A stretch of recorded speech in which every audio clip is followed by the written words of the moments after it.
Om Swastiastu, Rahayu, Rahayu, Rahayu. Selamat berjumpa kembali di channel Hindu Perain bersama saya Geni Sastro. Pada kesempatan ini saya akan membahas sebuah video dari seorang ustadz yang bernama Khalid Basalamah. Di dalam videonya dia menyatakan bahwa selain Islam tidak bisa masuk surga. Ini adalah pernyataan yang konyol, saudara-saudara. Ini kalau kita artikan berarti semua pengikut-pengikut agama di luar Islam tidak bisa masuk surga, termasuk agama Hindu. Padahal surga itu bukan bahasa Indonesia asli, saudara-saudara. Surga itu adalah bahasa Weda yang berasal dari bahasa Sanskerta. Awalnya atau di dalam Weda, surga itu disebut Swarga. Swarga bahasa Sanskertanya kemudian menjadi bahasa Indonesia menjadi lebih singkat yaitu surga. Nah, orang-orang Hindu mempelajari apa itu surga, di mana surga itu, bagaimana caranya supaya masuk surga, malah tidak bisa masuk surga. Itu namanya merendahkan, menghina atau menista. Jadi, saudara Khalid Basalamah ini di sini dengan pernyataannya berarti menistakan agama Hindu. Itu yang pertama. Yang kedua, rupanya saudara Khalid Basalamah ini tidak memahami arti daripada surga. Kenapa saya katakan dia tidak paham arti dari surga? Karena dia pikir orang mati itu bisa masuk surga. Padahal saudara-saudara, orang mati itu tidak bisa masuk surga. Orang mati itu adalah binasa.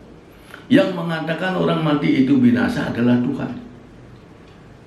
Memang agama Hindu kuno, agama Hindu zaman bahula sampai masa-masanya Resi Vyasa, orang Hindu itu percaya bahwa mati itu tidak binasa.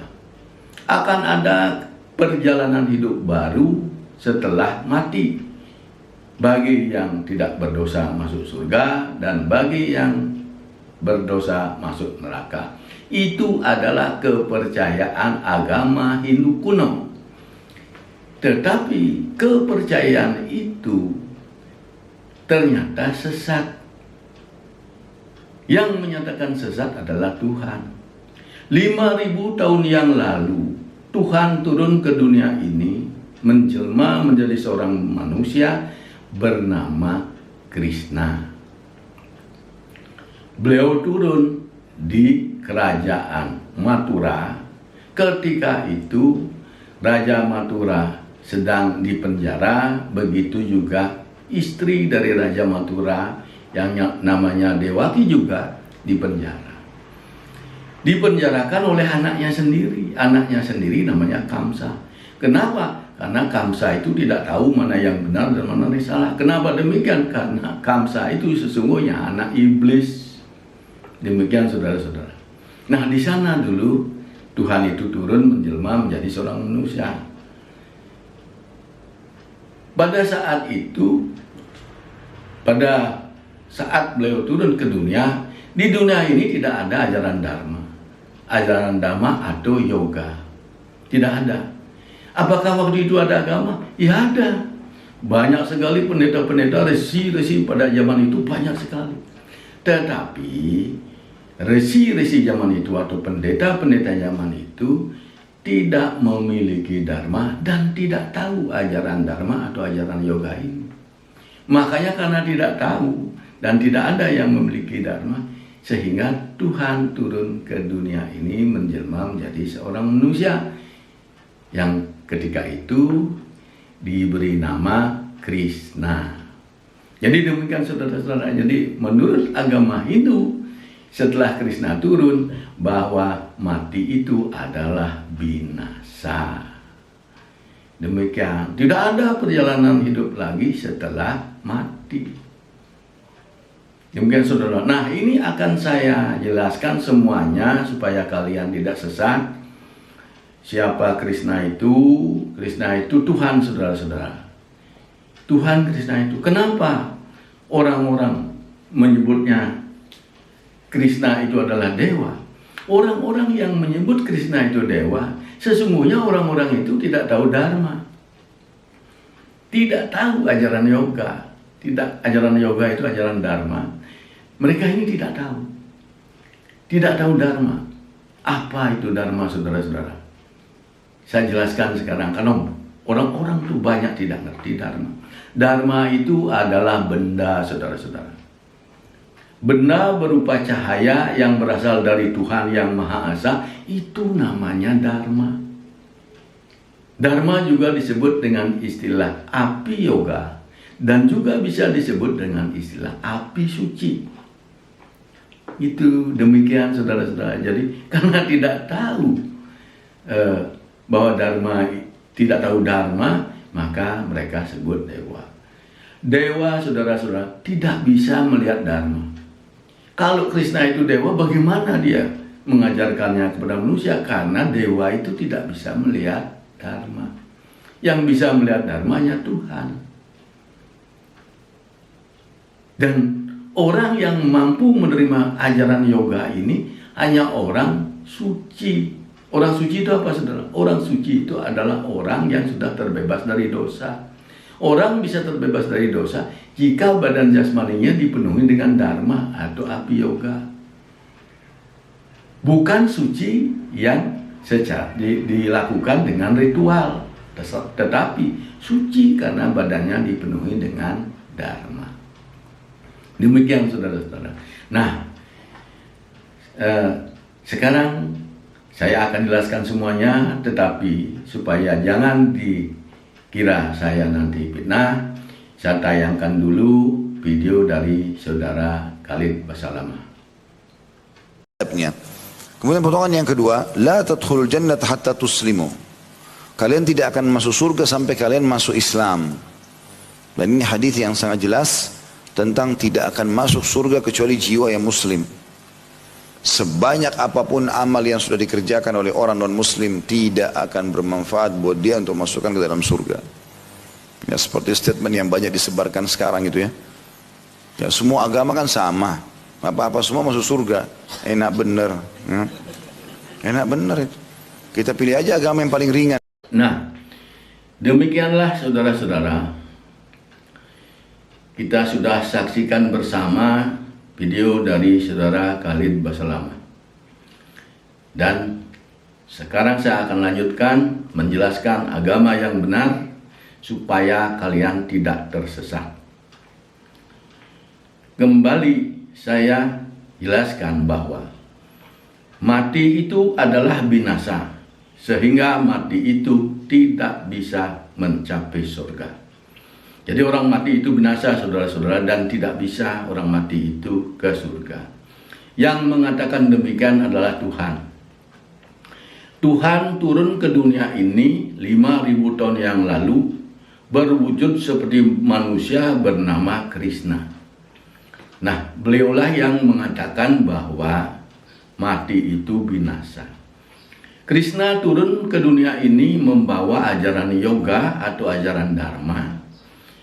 Apa itu ajaran dharma? Ajaran dharma adalah ilmu pengetahuan supaya kita bisa memiliki cahaya atau dharma. Dharma ini banyak sebutannya. Ada yang mengatakan api suci, ada mengatakan api yoga, ada yang mengatakan cahaya Tuhan. Nah, itulah dharma. Dharma ini sangat penting bagi manusia karena hanya dharma yang bisa menyelamatkan manusia dari penderitaan dan binasa. Orang yang tidak memiliki dharma pasti akan tidak terbebas dari penyakit-penyakit dan pasti akan mati. Nah, yang bisa menyelamatkan supaya kita tidak sakit, supaya kita tidak mati, supaya bisa hidup abadi dan mencapai Tuhan, itu adalah dharma. Dharma ini tidak bisa dilihat oleh siapapun, sehingga Tuhan sendirilah yang langsung turun mengajarkannya kepada manusia. Dharma tidak bisa dilihat oleh siapapun. Krishna bersabda, "No iwo kincit karamiti, yukta maneto tatwawit." Demikianlah cahaya yang berasal dari diriku, seolah-olah bukan benda yang pasti, dan yang mampu mengetahui dharma dengan benar hanya orang yang badannya sudah dipenuhi dengan dharma ketika masih berada di dunia ini, sehingga patut dihormati. Demikian saudara-saudara, mau dewa, mau yaksa, iblis, siapapun itu tidak bisa melihat dharma. Dewa itu tidak bisa, dewa apapun tidak bisa saudara-saudara melihat dharma. Dewa itu apa? Dewa itu adalah ciptaan Tuhan, bukan manifestasi Tuhan. Karena Tuhan tidak termanifestasikan. Tidak termanifestasikan Tuhan itu saudara-saudara. Dewa-dewa itu bukan manifestasi Tuhan, tetapi kedudukannya sama dengan manusia, yaitu ciptaan. Demikian saudara-saudara. Nah, dengan kita memiliki dharma, maka kita akan selamat. Krishna bersabda, "Neho bikramo naso asti, pratyo wayo no widyate, su alpam api aso dharmaso, trayate mahato bayat." Orang yang badan jasmaninya sudah dipenuhi dengan dharma, niscaya tidak ada yang bisa menyerang dan membinasakannya. Tidak mengalami kematian dan kerugian, dan sekecil apapun dharma yang bisa dicapai seseorang, niscaya terbebas dari penyakit-penyakit yang berat-berat. Demikian saudara-saudara. Jadi dharma ini tidak ada duanya saudara-saudara. Dharma ini datangnya dari Tuhan. Makanya dikatakan bineko tunggaliko tanano dharma mangruwo. Berbeda-beda orang menyebutkannya, tetapi sesungguhnya dharma itu hanya satu adanya, yaitu benda berupa cahaya yang berasal dari Tuhan yang Maha Esa. Jadi demikian saudara-saudara, dharma itu adalah benda. Dharma itu benda, bukan agama saudara-saudara. Dharma ini bisa kita miliki dengan ilmu yoga atau ilmu pengetahuan ajaran dharma ini. Tuhan setiap saat turun ke dunia ini. Jika di dunia ini tidak ada ajaran yoga atau ajaran dharma, tidak ada, sehingga semua orang di dunia ini tidak ada yang memiliki dharma. Tetapi saat yang demikian, ada satu orang yang bisa melihat Tuhan. Artinya orang yang bisa melihat Tuhan itu adalah orang yang badannya sudah dipenuhi dengan dharma. Kenapa harus ada orang yang bisa melihat Tuhan? Karena orang yang tidak bisa melihat Tuhan tidak mampu menerima wahyu berupa yoga ini. Maka kalau ini sudah terpenuhi, barulah Tuhan turun ke dunia ini. Krishna bersabda, "Yado yado hi dharmaso, glanir bawati barato, abiu tanu mo adarmaso, tadat manam Sri Jamyo aham." Artinya, wahai putra keluarga Barata, kapanpun ketika ajaran dharma ini mengalami goncangan dan kemunduran dan benar-benar tidak ada, sehingga semua orang di dunia ini tidak ada yang memiliki dharma, tetapi ada satu orang yang terbangun kesadaran rohaninya sehingga mampu melihat Tuhan yang Maha Esa, maka pada saat itulah aku turun ke dunia ini berwujud seperti manusia. Nah, demikian saudara-saudara. Jadi Tuhan itu turun. Kalau di dunia ini tidak ada ajaran dharma, sehingga orang-orang semua tidak ada yang memiliki dharma. Adarmaso itu adalah tidak memiliki dharma. Orang yang tidak memiliki dharma itu namanya adarmaso. Jangan salah saudara-saudara.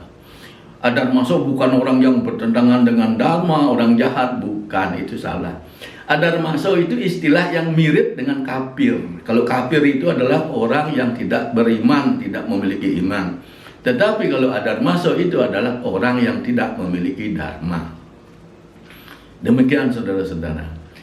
Kita kalau beragama tanpa kita melakukan serada untuk memiliki dharma, tidak akan memiliki dharma. Walaupun sudah beragama, rajin sembahyang, karena bukan sembahyang yang membuat kita memiliki dharma. Sembahyang adalah supaya kita sejahtera di dunia ini, tetapi untuk memperoleh berkah berupa cahaya atau dharma, itu ada seradanya sendiri. Itu pelajaran rohani.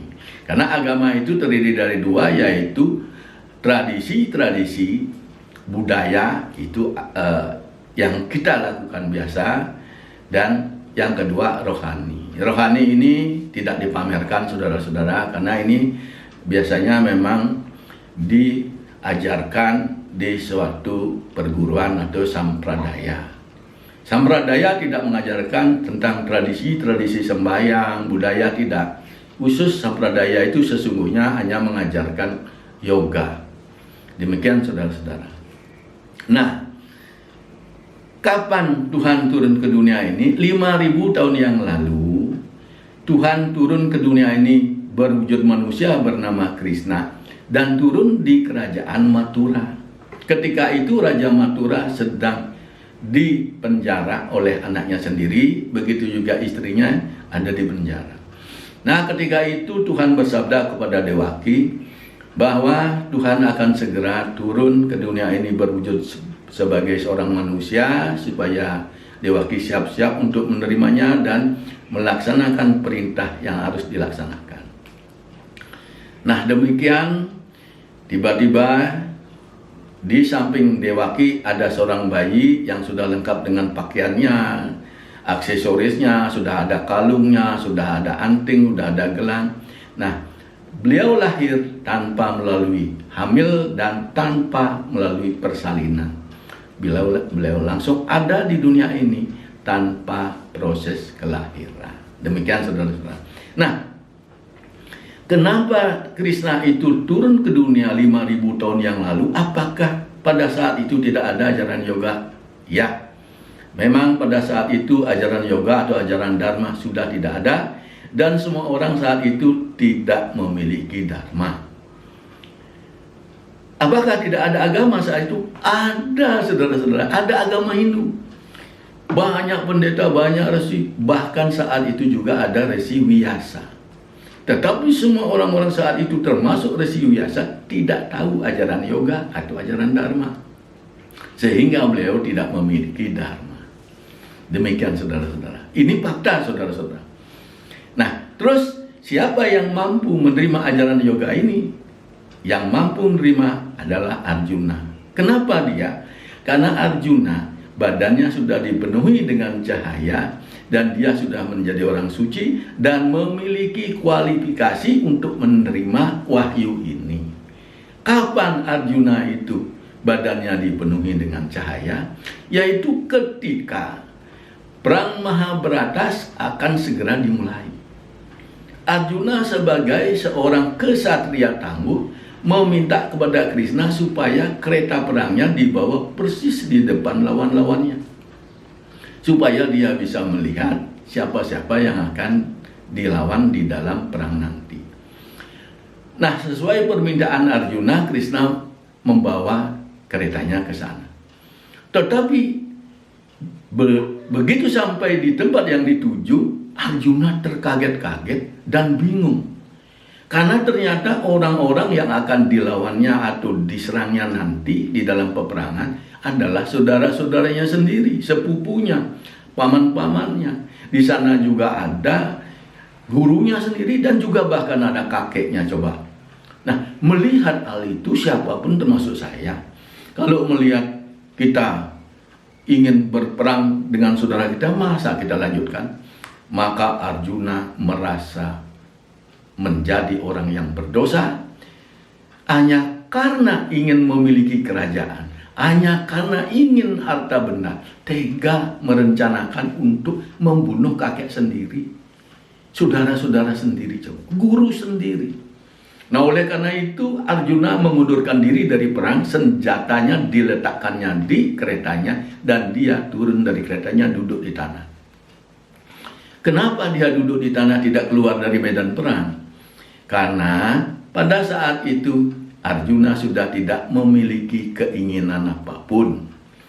Tuhan bersabda, siapapun yang sudah mampu menghilangkan semua keinginan-keinginan yang ada di dalam dirinya, ibarat seperti kura-kura yang sedang berusaha menarik seluruh anggota badannya sampai tidak kelihatan, maka pada saat itulah Dharma mengalir dengan deras ke badannya sampai penuh. Nah, itulah yang terjadi dengan Arjuna. Orang-orang yang ada di sana juga dewa dan lain sebagainya, tidak ada yang bisa melihat bahwa badan Arjuna sedang dialiri cahaya. Yang bisa melihat hanya Krishna. Itulah makanya ketika Arjuna turun dari keretanya, mengundurkan diri dari perang, Krishna tidak melakukan apa-apa dan diam saja. Baru kemudian setelah badan Arjuna dipenuhi dengan Dharma, Krishna itu Tuhan, saudara-saudara, sehingga bisa melihat bahwa badannya Arjuna itu sedang dimasuki Dharma. Nah, ketika penuh baru di stop. Barulah Krishna memanggil Arjuna supaya bangkit dari duduknya. Mendengar namanya dipanggil, Arjuna kemudian bangun dan menghadap kepada Krishna. Tetapi betapa kagetnya Arjuna ketika dilihatnya ternyata Krishna itu Tuhan. Nah, kenapa Arjuna melihat Krishna itu Tuhan? Karena badannya sudah dipenuhi dengan Dharma. Dan Tuhan bersabda, siapapun yang badannya sudah dipenuhi dengan Dharma, maka saat itu juga dia mencapai Tuhan. Tuhan tidak akan bisa bersembunyi, berwujud apapun tetap bisa diketahuinya. Nah itu, Arjuna ketika tahu bahwa Krishna ternyata Tuhan, maka dia menyerahkan dirinya dan akan ikut perintahnya apapun yang diperintahkan. Nah, Krishna lalu bersabda, sesungguhnya aku turun ke dunia ini adalah membawa ajaran Dharma atau yoga. Karena ajaran ini sangat penting buat manusia, karena satu-satunya yang bisa menyelamatkan manusia adalah Dharma. Dan Dharma itu hanya bisa dicapai dengan ajaran yoga ini. Demikian, karena engkau sudah badannya dipenuhi oleh cahaya, dipenuhi Dharma, dan engkau sudah hidup abadi, sudah menjadi orang suci dan seorang penakluk yang tidak tertundukkan. Nah, Krishna bersabda, idam tu te guhyatamam prawaksami anasuyabe jananam wijanana sahitam yat janotua moksase asubat. Karena sudah terbebas dari sifat-sifat iriati, maka aku akan memberikan ilmu pengetahuan supaya bisa mencapai hal-hal yang paling gelap dan paling rahasia ini kepada dirimu. Dan dengan menguasai ajaran yoga dan wijanana, seseorang akan hidup sejahtera, bahagia, dan moksa, terbebas dari kesesatan dan bijaksana di dalam melaksanakan pemujaan. Jadi demikian saudara-saudara. Kata Krishna demikian. Jadi kalau dengan menguasai ajaran ini, kita akan bisa moksa, hidup sejahtera dan bahagia. Dan inilah yang penting. Krishna juga bersabda, Raja Widya Raja Guhyam, Pawitram Idam Utama, Praktiyasa Awagamam Dharmyam, Susukam Kartum Awiyaya. Inilah ilmu pengetahuan yang paling utama, paling suci dan paling tinggi, supaya bisa mencapai hal-hal yang paling rahasia. Dan inilah ilmu pengetahuan yang benar supaya bisa melihat hal-hal yang religius dan supaya bisa memenuhi badan dengan cahaya Tuhan sehingga hidup abadi dan mencapai kebahagiaan tertinggi. Nah, di sini saudara-saudara, yang dikatakan paling gelap dan paling rahasia dan paling religius itu adalah Tuhan. roh dan dharma. Jadi itu hanya bisa dilihat dengan ilmu ini. Demikian saudara-saudara. Jadi di sini yang dimaksud rahasia bukan pengetahuan yoga ini, tetapi yang rahasia itu adalah Tuhan. Nah, pengetahuan yoga ini yang menuntun kita supaya kita bisa memenuhi badan kita dengan dharma, sehingga kita bisa melihat hal-hal yang paling rahasia dan paling gelap, yaitu Tuhan yang Maha Esa.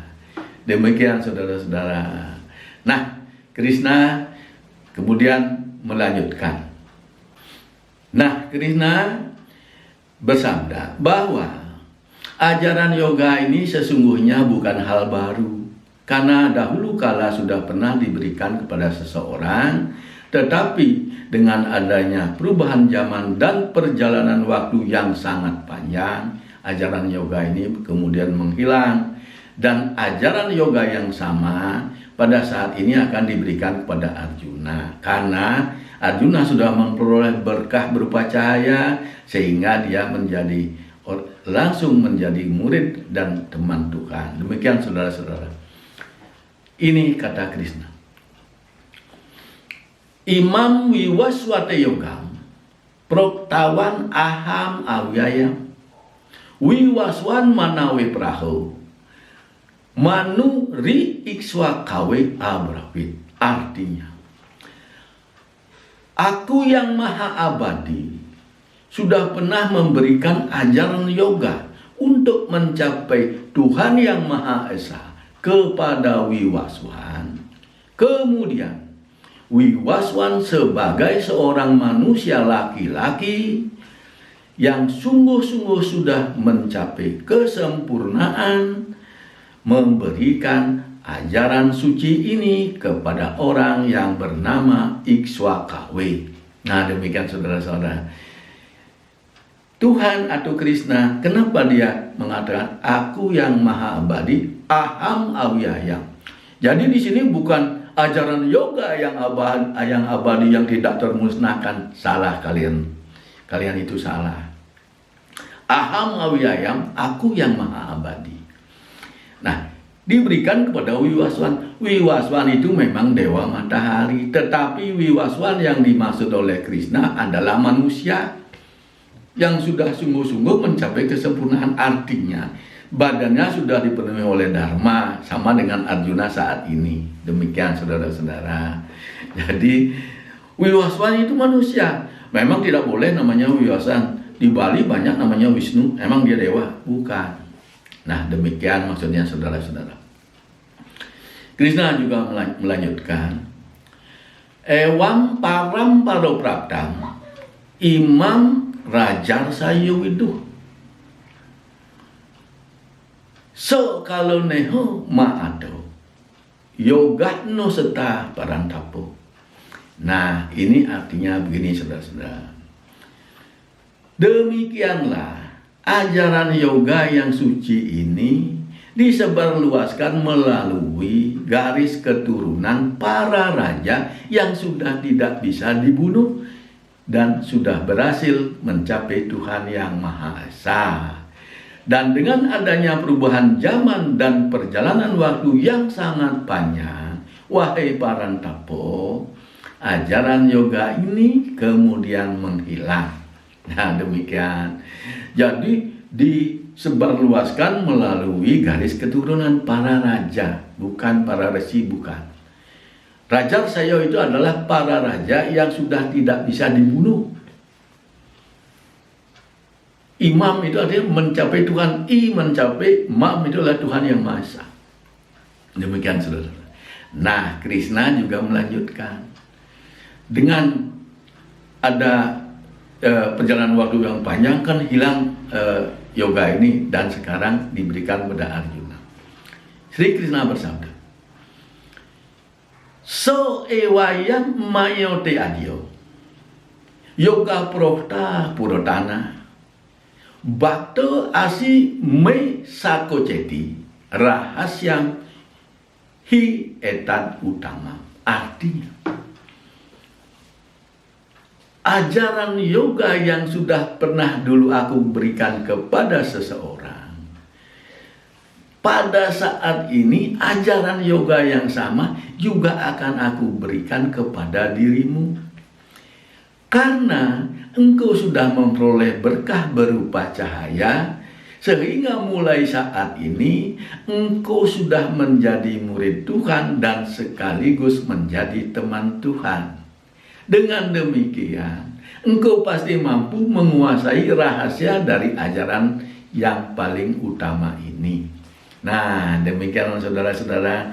Jadi Krishna itu kita sudah tahu sekarang adalah Tuhan, bukan dewa, saudara-saudara. Karena dewa tidak bisa melihat Dharma dan tidak bisa melihat Tuhan. Perlu kalian tahu. Sampai kapanpun dewa itu tidak bisa melihat Tuhan. Yang bisa melihat Tuhan hanya manusia. Sehingga manusia itu sesungguhnya lebih mulia daripada dewa. Tetapi kalau kita biarkan diri kita begini, biarkan diri kita dipenuhi dengan dosa, ya tidak bisa menjadi orang mulia. Sehingga tetap kita berada di bawah. Nah, demikian. Demikian saudara. Nah, ini Tuhan yang Maha Esa ini menjelma menjadi manusia bernama Krishna. Itulah yang mengatakan bahwa mati itu binasa. Memang agama Hindu zaman dulu sebelum Krishna memang percaya bahwa orang mati itu tidak binasa.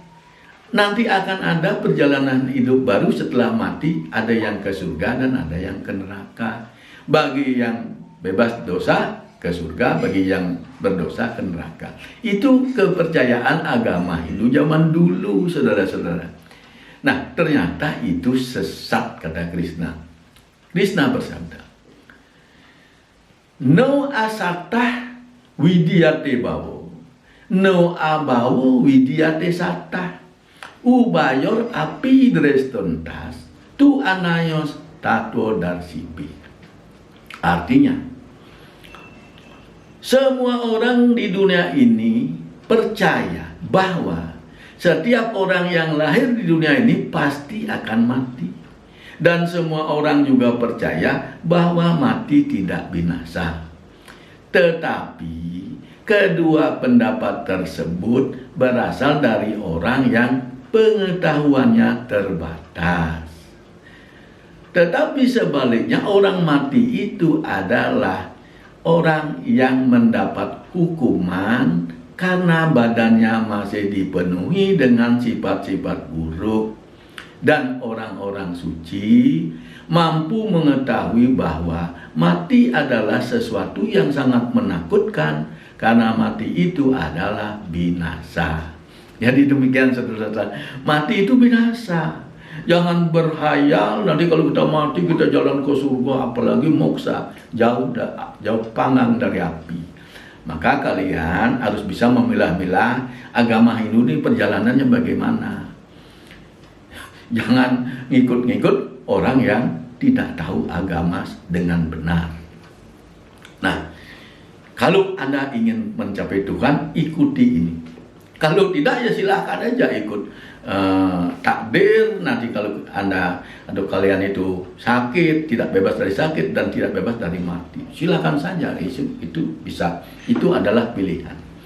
Nah, demikian saudara-saudara.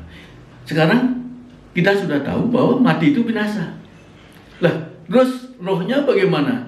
Nah, roh itu saudara-saudara, itu bukan makhluk. Roh itu adalah benda yang sangat kecil sehingga dikatakan aprameo. Aprameo artinya tidak ada yang menyamai saking kecilnya. Itu. Dan benda berupa cahaya. Dan benda ini tidak bisa berjalan, tidak bisa ngapa-ngapain. Kalau ada manusia, ada makhluk hidup, dia baru berguna. Kalau dia ditaruh oleh Tuhan di tempatnya, ya nggak bisa apa-apa. Nanti kalau kita sudah dipenuhi badan dengan cahaya, baru tahu, oh iya kalau orang mati itu ternyata rohnya di situ tidak bisa berjalan. Nah, ini kata Krishna. Sarwo buto setam atmanam, sarwo butani co atmani, iksate yoga yuktatmu, sarwatro samo darsana. Artinya, semua makhluk hidup yang ada di alam semesta ini diciptakan oleh Tuhan yang Maha Esa. Dan untuk menyempurnakannya, semua makhluk hidup diisi Atma. Dan orang yang sudah berhasil menguasai yoga mampu melihat roh dengan jelas. Dan dimanapun roh itu berada, bentuknya tetap sama. Nah, demikian saudara-saudara. Jadi kalau Tuhan bersabda setam atmanam, itu bukan bersetana di dalam diri kita. Itu setam itu artinya membuat atau menciptakan atau diciptakan. Demikian saudara-saudara. Jadi kalau orang yang sudah penuh badannya dengan dharma, sudah menguasai yoga, itu pasti bisa melihat roh. Jadi tidak menghayal lagi, oh iya kalau orang mati itu selesai. Krishna juga bersabda, roh itu kecil. Anasino aprameoso. Roh itu tidak terukur, tidak bisa dibuka dan tidak bisa dibinasakan. Jadi karena saking kecilnya, benda yang terkecil kan unsur, kalau kita dulu belajar di SMA. Nah di bawah unsur atom serang. Nah di bawah atom itu langit, itulah roh itu kecil sekali, tidak bisa. Nah siapapun tidak bisa. Jangan kira dewa bisa melihat roh, saudara-saudara. Dewa tidak bisa melihat roh, tidak bisa melihat Tuhan, dan tidak bisa melihat Dharma. Dan demikian saudara-saudara. Nah, sekarang saya lanjutkan. Bahwa roh itu dibuat dari cahaya. Winasam awiya yoso aso. No kasjet kartum arhati.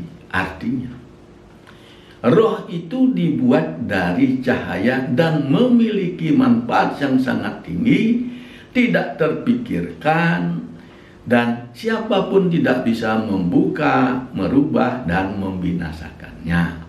Gitu, roh itu tidak bisa dibinasakan, tidak bisa dari cahaya.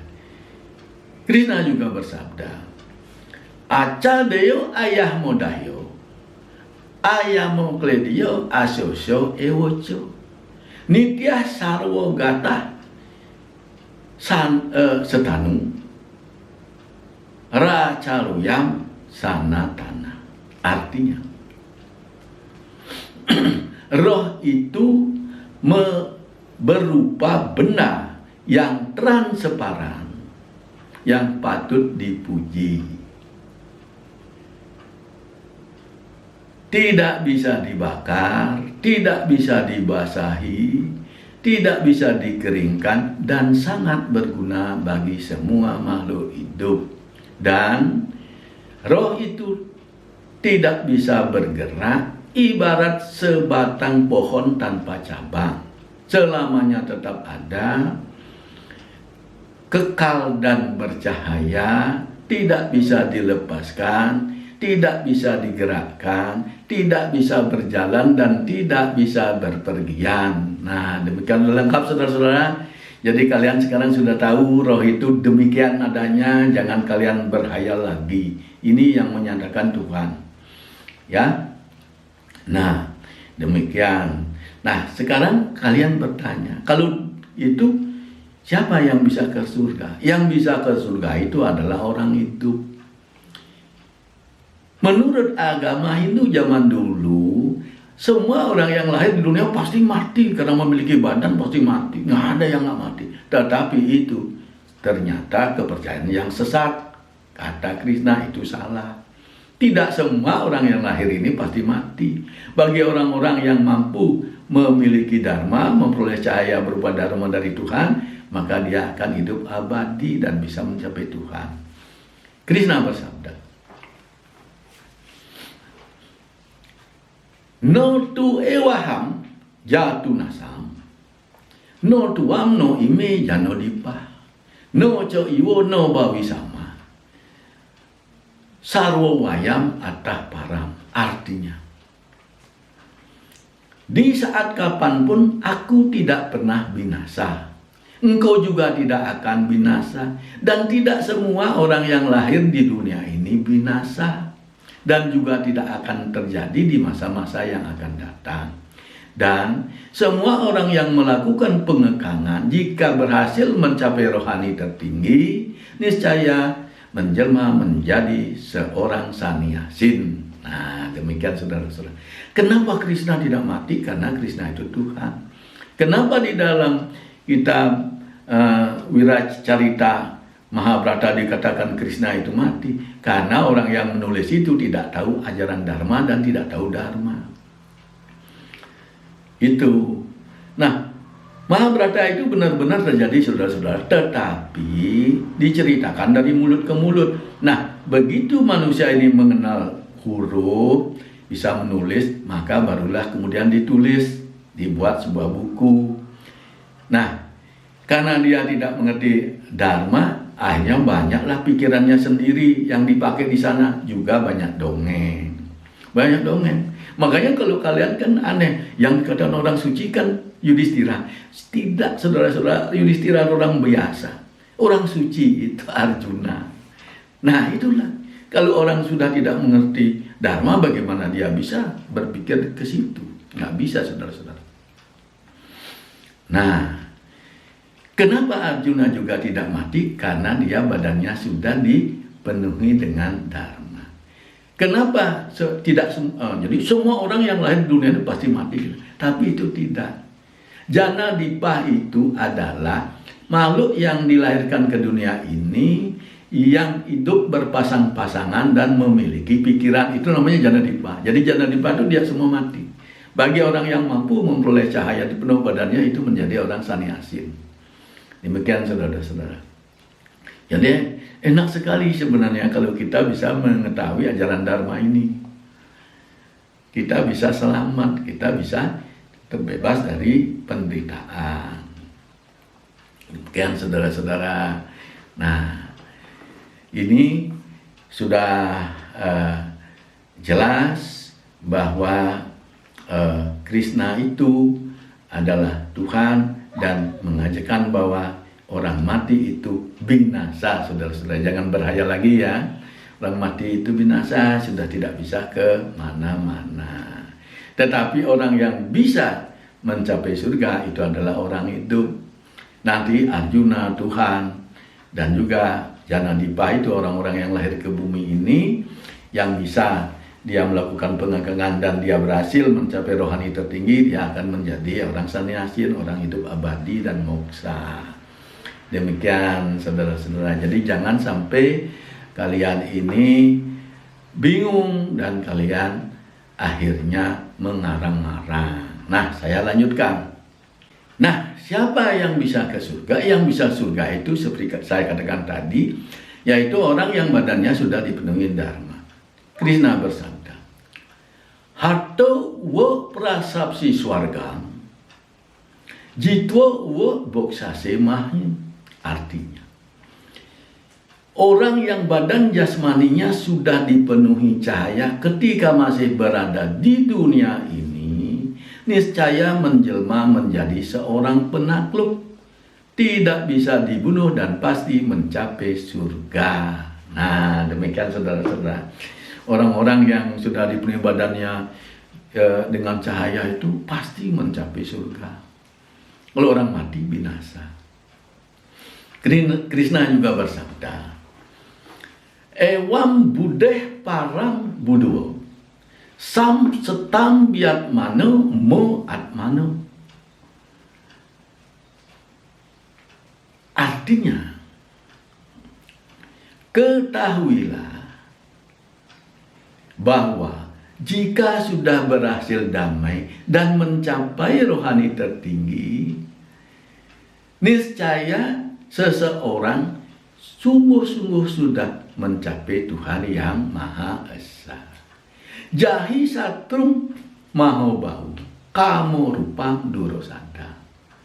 Nah, pada saat itu juga, wahai Arjuna yang berlengan perkasa, dia menjelma menjadi seorang penakluk dari semua musuh-musuhnya dan tidak tertundukkan dan bisa berwujud apa saja sesuai keinginannya. Demikianlah hebatnya saudara-saudara orang yang badannya sudah dipenuhi dengan Dharma. Dan orang yang badannya dipenuhi Dharma ini juga Di samping dia mampu mencapai Tuhan, Tuhan kan jauh sekali. Kita bisa capai. Orang yang sudah badannya dipenuhi dengan cahaya itu bisa bergerak melebihi kecepatan cahaya, saudara-saudara. Nah, orang yang sudah dipenuhi badannya dengan cahaya ini juga sudah tidak akan sakit. Saudara-saudara juga sudah bebas dari semua dosa-dosanya. Kata Krishna, Jadmo bane winir mokta padang gasantiau anomaya. Orang yang badan jasmaninya sudah dipenuhi dengan cahaya, niscaya terbebas dari semua dosa-dosanya. Selamanya sehat dan terbebas dari proses kelahiran dan kematian. Tidak akan mati lagi. Krishna juga bersabda, Jadmo metior jaradukair, wimokto amertam asnute. Jika badan jasmani sudah dipenuhi dengan cahaya, engkau pasti moksa sehingga tidak mati. Dan pasti terbebas dari kelahiran, kematian, penuaan, dan penderitaan. Jelas kan saudara-saudara? Jelas. Jadi saya pelan-pelan menjelaskannya supaya kalian paham. Nah, orang ini orang moksa. Moksa itu sudah tidak mati. Tetapi banyak orang yang tidak paham dengan moksa. Ada yang mengatakan hilang raga, hilang sukma. Ada orang mengatakan menghilang. Sekarang saya jelaskan supaya kalian tidak ngarang. Ini kata Krishna, kata Tuhan. Di mana orang yang sudah moksa ini? Kata Krishna, pasan serunguan sepasan jigran asnan gacan swapsan swasa. Artinya, walaupun badannya sudah dipenuhi dengan cahaya dan sudah menjadi seorang penakluk, orang moksa ini masih tetap seperti manusia biasa. Masih melihat dengan matanya, masih mendengar suara, masih meraba dengan tangannya, masih makan, dan masih terlihat jelas. Tidak menghilang, saudara-saudara. Masih melakukan perbuatan tidur dan masih bernapas seperti manusia biasa. Itu saudara-saudara. Nah, Krishna juga bersabda, pralapan wisrajat grahanu, nimisan umisan api, indriani indria artesu, wartante iti daraya. Artinya, orang moksa itu juga masih tetap seperti manusia biasa, yaitu berbicara seperti manusia biasa, masih suka memberi, dan masih memiliki ikatan keluarga. Matanya masih bisa dibuka dan ditutup, dan masih berkedip, dan masih memiliki panca indera, dan memiliki harta yang melimpah. Itulah keadaan orang yang badan jasmaninya sudah dipenuhi cahaya. Jadi demikian saudara-saudara, orang yang sudah moksa, orang moksa itu adalah orang suci terbebas dari dosa. Ini masih memiliki ikatan keluarga, masih memiliki istri anak, dan masih bergaul dengan istrinya seperti biasa, masih berhubungan intim. Kalau ada orang yang mengatakan orang suci tidak bisa melakukan hubungan intim lagi, itu salah. Itu bukan dari ajaran Dharma. Itu adalah ajaran agama Hindu zaman dulu. Demikian saudara-saudara. Nah, demikian. Tetapi walaupun kita sudah moksa, kita tidak bisa langsung menjadi penghuni surga. Masih harus ada yang kita lakukan. Nah, disinilah tugas beratnya saudara-saudara. Kalian harus bisa memimpin siapapun orang yang bisa moksa ini, harus mau memimpin dunia ini, supaya dunia ini terbebas dari kejahatan, supaya dunia ini damai dan sejahtera. Nah, Tuhan juga memberikan kebebasan dan tidak akan menimbulkan dosa kembali sekalipun Anda akan membunuh, karena banyak orang-orang jahat yang tidak bisa diatur, yang tetap dengan kejahatannya karena dia menjadi pengikut yaksa. Yaksa itu sangat jahat, luar biasa saudara. Dan Kalau itu terjadi, maka kalian pasti akan membunuh orang. Dan itu tidak salah. Kalian pasti jadi raja. Tetapi Tuhan juga memberikan kelonggaran, walaupun kalian belum bisa menjadi penghuni surga, tetapi masih bisa kalian pulang pergi ke surga. Kata Tuhan, ya percaya co upapana, swarga duara mau apa wertang. Artinya, siapapun yang sudah mampu menguasai jalan ini, niscaya menjelma menjadi orang kuat, tidak bernasib malang dan tidak bisa dihilangkan dan tidak minta untuk dipuja-puja. Dan pintu gerbang surganya Tuhan Yang Maha Esa terbuka lebar. Nah, demikian saudara-saudara. Jadi bisa ke surga kapan saja dan tapi pulang lagi, tidak boleh menetap di sana. Demikianlah saudara. Nah, sekarang yang paling penting, surga itu di mana? Nah, perlu kalian ketahui bahwa surga itu ada dan benar-benar ada, dan itu ada di buminya Tuhan. Surga itu bukan ada dengan sendirinya, tetapi surga itu diciptakan oleh Tuhan Yang Maha Esa. Karena surga itu diciptakan oleh Tuhan Yang Maha Esa, supaya kalian tidak bingung, maka saya jelaskan Tuhan itu apa. Karena banyak sekali orang di dunia ini sekarang itu meraba-raba, berpikir sendiri mengenai Tuhan. Padahal Tuhan itu kalau bisa kita penuhi badan dengan cahaya, kita bisa lihat. Ini saudara.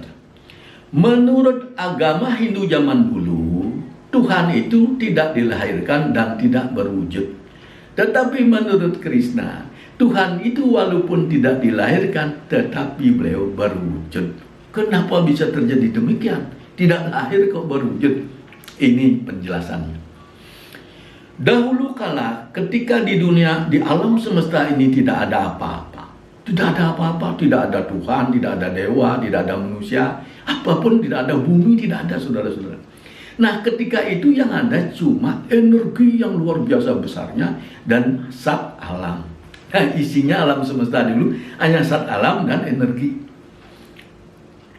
Kemudian energi itu berproses, saudara-saudara. Nah, dengan proses itu muncullah wujud. Muncul wujud.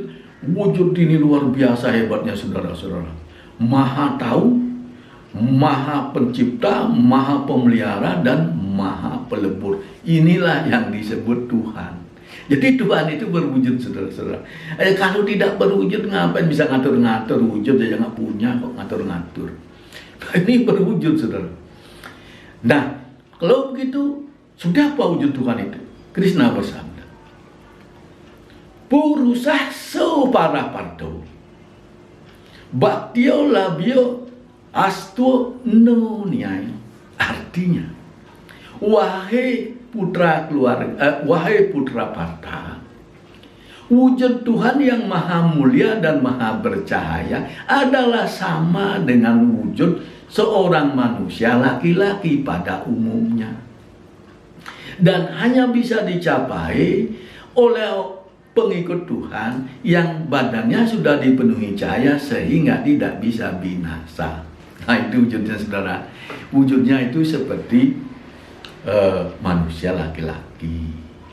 Kalau kalian ingin mengetahui, bisa dibuktikan kok ini. Kalian penuhi aja badan dengan cahaya, nanti lihat kalian akan enak, akan hebat kalian nanti.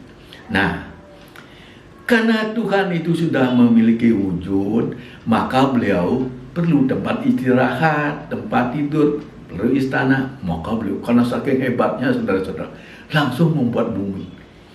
Tapi beliau kan pinter. Kalau bumi tok dibuat gelap terus, wah, gerayang-gerayang kita nggak lihat apa-apa. Akhirnya beliau ciptakanlah sebuah tata surya yang kita sebut tata surya atau galaksi. Itu isinya matahari, bumi, bulan, dan planet-planet. Beliau ciptakan satu, pluk. Nah, jadilah itu. Itu jauh sekali di atas sana ada tuh.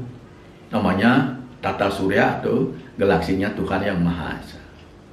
Nah, setelah beliau ada di situ, barulah kemudian beliau menciptakan lagi. Kata beliau, bumi yang ada pertama ini itu adalah benih yang pertama dari bumi-bumi yang ada di alam semesta ini.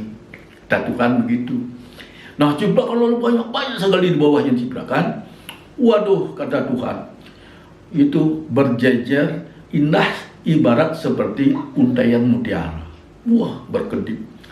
Nah, itu semua galaksi-galaksi diciptakan sama, saudara-saudara. Sama, bumi besarnya sama, mataharinya sama, jaraknya juga dari bumi ke matahari sama, perputaran juga sama, siang malamnya juga sama, bulan, planet sama-sama persis. Nah, itulah saking hebatnya Tuhan itu bisa menciptakan yang sama ribuan itu. Bintang-bintang yang kita lihat berserakan di langit itu adalah matahari, saudara. Kalau ada bintang berarti di situ ada bumi, ada bulan, ada planet-planet. Banyak sekali. Banyak sekali. Itu kalau kita bisa memenuhi badan kita dengan cahaya, kita bisa semua itu kita jelajahi bumi-bumi itu. Dan bumi itu tidak semua ada manusianya, saudara.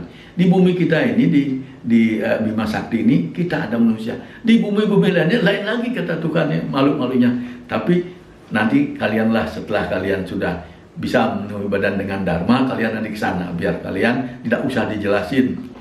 Nah, di sini, bumi itu yang banyak itu.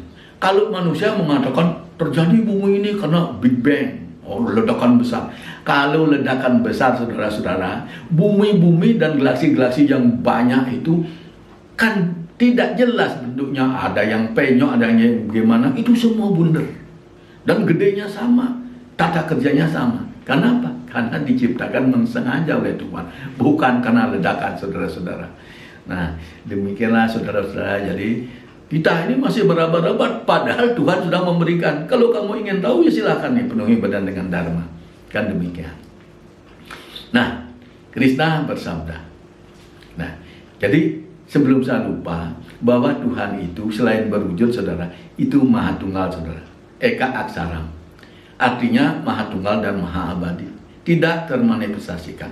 Awiyaktam wiyaktim apanam.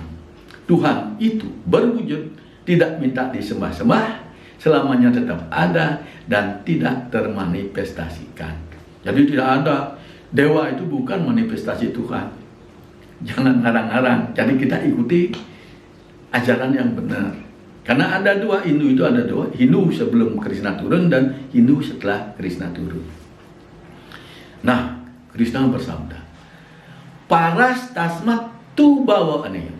Awiyaktu awiyaktat sanatana.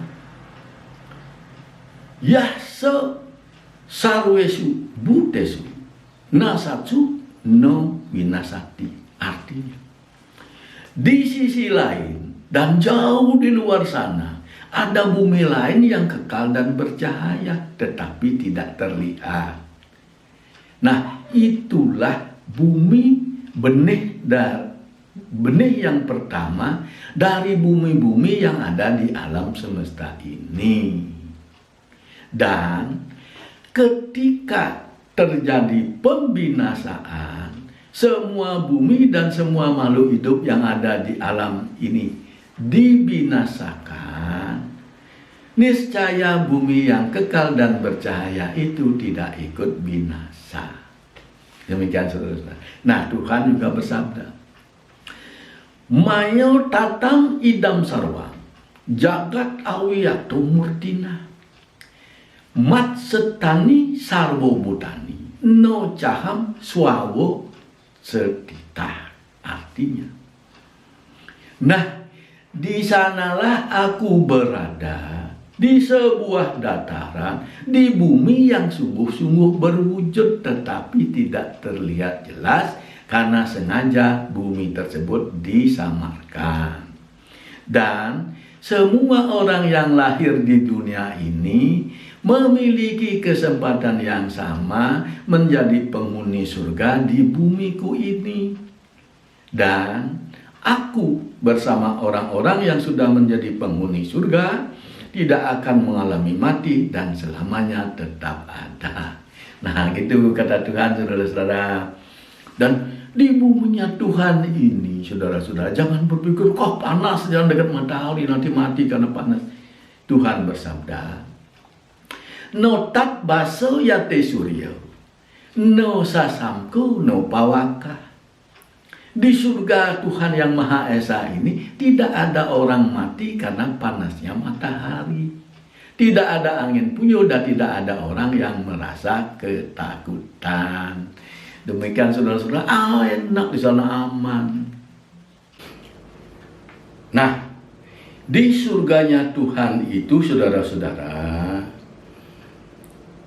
apa yang ada di dunia ini juga ada di surganya Tuhan. Sri Krishna bersabda, Yato kaso setito nitya, wayu sarwo trago mahan.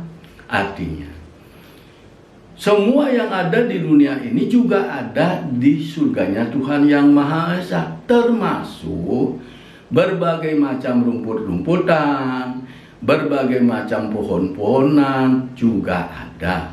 Bahkan udara untuk bernapas melimpah adanya. Demikian saudara-saudara. Jadi ada semuanya di sini. Sama dengan di dunia kita ada dataran rendah, ada dataran tinggi. Kalau biasa di sini hidup dataran tinggi, silahkanlah dingin di situ. Di dataran rendah ya panas. Nah, kalau kita sudah di situ, kan kita berpikir, kan kita berbuat lagi. Apakah tidak kembali berdosa? Tidak, saudara-saudara. Ini kata Krishna. Brahmo buanoloka, punar awartino Arjuna, mam upoteo tu kaunteo, punar janmo no widyate. Artinya, di surganya Tuhan yang Maha Esa ini, wahai Arjuna, tidak ada orang yang kembali berdosa. Semua yang sudah menjadi penghuni surganya Tuhan yang Maha Esa, wahai putra Kunti, tidak akan mengalami mati dan lahir lagi. Nah, demikian. Jadi kalau di tempatnya Tuhan itu kita sudah terbebas dari dosa, terbebas dari mati dan selamanya ada. Nah, kita tahu semua, kita diajarkan bahwa siapapun yang bisa mencapai tempatnya Tuhan, maka akan memperoleh hadiah. Apa hadiahnya saudara-saudara? Nah, hadiahnya adalah ini kata Sri Krishna. Sahasro yugo sahosrantam ahar yat brahmano widu ratrim yugo sahosrantam te aho ratro widajana. Artinya, di surganya Tuhan yang Maha Esa, tempat peristirahatan terakhir ini, Tuhan di samping menyiapkan istana yang megah, juga disediakan 1000 macam kenikmatan, yang mana para Brahmana bebas menikmatinya sepanjang siang. Dan 1000 macam kenikmatan ini juga bebas dinikmati sepanjang malam. Engkau dan orang-orang lainnya yang sudah menjadi penghuni surga bebas menikmati hadiah ini siang dan malam. Jadi demikian saudara-saudara. Jadi kalau kita sudah di surga, sudah tidak kita punya tugas bekerja, tugas yoga, nggak ada. Kita hanya menikmati hadiah. Demikian saudara-saudara. Nah, begitulah enaknya di surga itu. Maka penuhilah badan kalian dengan dharma sehingga bisa mencapai surga. Demikian saudara-saudara. Nah, sekarang kita sudah tahu bahwa surga itu adalah di buminya Tuhan yang Maha Esa, bumi yang kekal dan bercahaya. Dan untuk saudara Khalid Basalamah, saya berpesan, kalau boleh, ketika Anda mengutip-ngutip istilah yang dari Weda, karena seperti umpamanya surga itu adalah istilah Weda, itu bukan bahasa Indonesia asli, tetapi bahasa Indonesia yang berasal dari Weda. Maka Anda sebaiknya belajar dulu apa yang dimaksud dengan surga itu, sehingga Anda tidak salah tafsir. Karena surga itu tidak bisa ditempati oleh orang mati. Orang mati itu adalah orang yang mendapat hukuman karena badannya masih dikuasai sifat-sifat buruk. Dan surga itu hanya bisa ditempati oleh orang-orang hidup, orang-orang yang suci, orang yang mampu memenuhi badannya dengan cahaya. Demikian saudara-saudara. Jadi jelas surga itu bukan ada di langit surga itu, tetapi ada di buminya Tuhan. Nah, demikian kepada saudara-saudara umat Hindu sedunia, baik di Indonesia maupun dimanapun berada. Kalau kalian ingin belajar agama Hindu, belajarlah dengan tekun. Dan kalau Anda ingin mencapai Tuhan, Raja Yoga adalah caranya. Hanya ada dua, Raja Yoga dan Karma Yoga. Tetapi kalau Karma Yoga sulitnya luar biasa, saya pun tidak mampu. Makanya saya pilih Raja Yoga. Karena Karma Yoga itu sulit, saya pilih Raja Yoga. Karena kalau Raja Yoga gampang. Seladanya cuma jelas. Asana, pranayama, bana, mudra, semadi, puasa, dan sedekah. Tidak ada sembahyang. Tidak ada sembahyang, saudara-saudara. Kenapa? Karena sembahyang itu adalah merupakan tradisi budaya orang-orang di dunia ini. Maka berbeda-beda. Orang India sembahyangnya berbeda, orang Bali berbeda, orang Jawa berbeda, orang Kalimantan berbeda. Itu memang tidak disuruh. Itu adalah merupakan sudah diadakan sebelum agama turun, orang sudah sembahyang. Dan sembahyang ini tidak bisa membawa kita ke surga. Dengan sembahyang kita tidak bisa memperoleh dharma. Sembahyang itu supaya kita di dunia ini memperoleh rezeki, harta. Itu sembahyang gunanya. Bukan untuk memperoleh dharma. Kalau kalian ingin memperoleh dharma, maka hanya dua caranya, Raja Yoga dan Karma Yoga. Demikian saudara-saudara, dan ini harus dipelajari dengan baik, harus dikuasai, terus prakteknya juga harus dilaksanakan. Demikian saudara-saudara, semoga ini dipahami, dan saya ucapkan terima kasih sudah menonton. Semoga siapapun kalian, kalau yang ingin mencapai Tuhan, itu artinya kalian harus memiliki dharma.